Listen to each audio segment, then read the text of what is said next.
अच्छा, ये मैंने ना ऑनलाइन एक ब्रांड नज़र आई थी बार-बार मुझे इसका आ रहा था ऐड।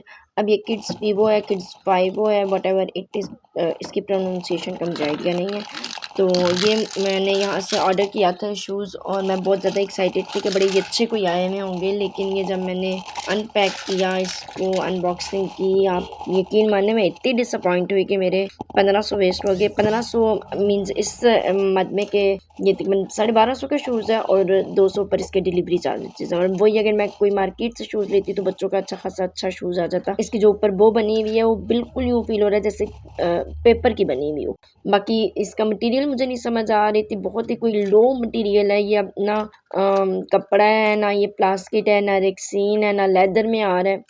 मज़ीद ऐसे रिव्यूज़ के लिए इंस्टा के पेज को फ़ॉलो कर लें, यूट्यूब के चैनल को सब्सक्राइब कर लें। अल्लाह हाफ़िज़।